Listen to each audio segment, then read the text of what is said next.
Alright, what's up everyone, this is Dev. In this video I am going to demonstrate how to isolate environment for your projects using Docker and Dev containers by VS Code. Before going to the tutorial, let me first explain how does this work. For instance, if you want to work on Python project, firstly you can pull Python's Docker image, run the container, start the interactive bash shell and then develop from this bash shell. Due to this, all the dependencies that you install will stay isolated in this container. However, the only issue while taking this kind of approach is that you need to edit files in Vim or other terminal based text editors. Nonetheless, if there is a way to connect this containers directly with the VS Code, the issue is solved, right? This can be done using Dev Containers extension by VS Code. Finally, let's start the tutorial.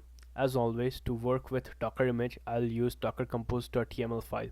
For this tutorial, I'll build a simple Python app which prints hello world, just to demonstrate this concept. This is the docker compose.yaml file that can be used to define the requirements of the container, starting with listing the services. Since we only require one container, we only need one service.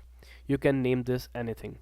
Further, the image depends on your project. For instance, if it's a Node project, the image can be that of Node and the specified version as required by the project. However, for our case, since it's a Python project, I have added Python 3.9 Slim. Further, the container name can be the name of the project. Next, stdin open true and tty true allows you to open an interactive terminal session inside the container, enabling you to run commands, interact with processes and get real-time output. Moving forward, we keep working directory to /app and attach a directory /code from local machine to /app as a volume. This would make sure that any directory or file created under /app inside the container will persist under /code of the local machine as well. Here you can also attach port from the container to your local machine in case you want to test API or front end. Alright, this was the whole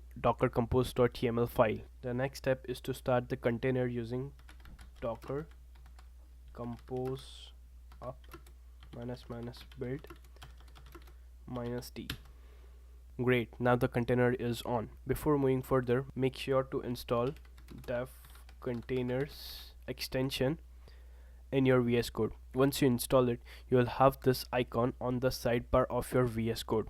When you click this icon, you can see all the running containers. Here you can click attach in a new window and this will open a new window of VS Code which will be attached with the working directory of the container, that is app. If you do not have icon on the sidebar, you can click this icon on the bottom left corner and click on attach to the running container. Now you can work in this new window on projects, use terminal to download dependencies and other things as required and run the project.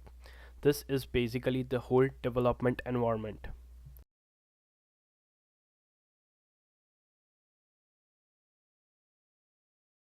Later on, when you are done for the day or project, you can close this window which was attached with the container.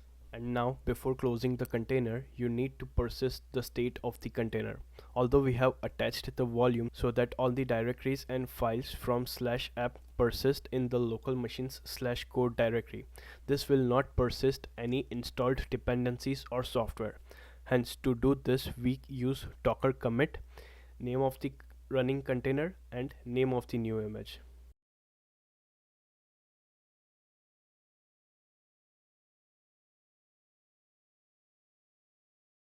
As a suggestion, give this new image the same name as of the container. As soon as you commit this container to the new image, you can close the container.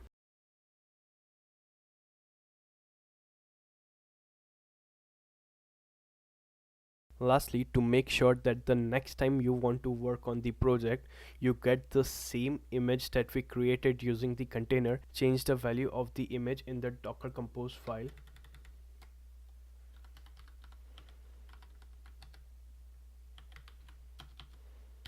This is the name of the new image that we committed using the existing container that was on. This will make sure that the next time you try to start the container, it uses the committed image. You will not have to follow this step every time.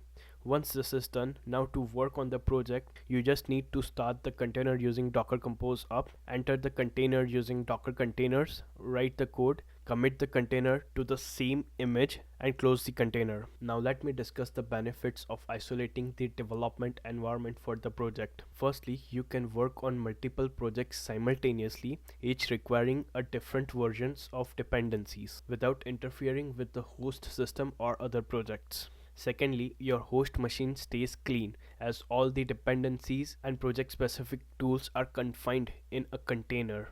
Moreover, deleting a container removes all the dependencies and configurations, simplifying cleanup when a project is no longer needed. Further, the Docker container can be shared with team members or moved to other systems, ensuring a consistent development environment. Containers provide a consistent environment regardless of the underlying OS. Although unused images and stopped containers can accumulate over time, requiring periodic cleanup. Alright, that's a wrap. Although such an approach can have a few drawbacks, for some cases it can be a good option. Let me know your opinion. Thank you so much for watching this video and enjoy the rest of your day.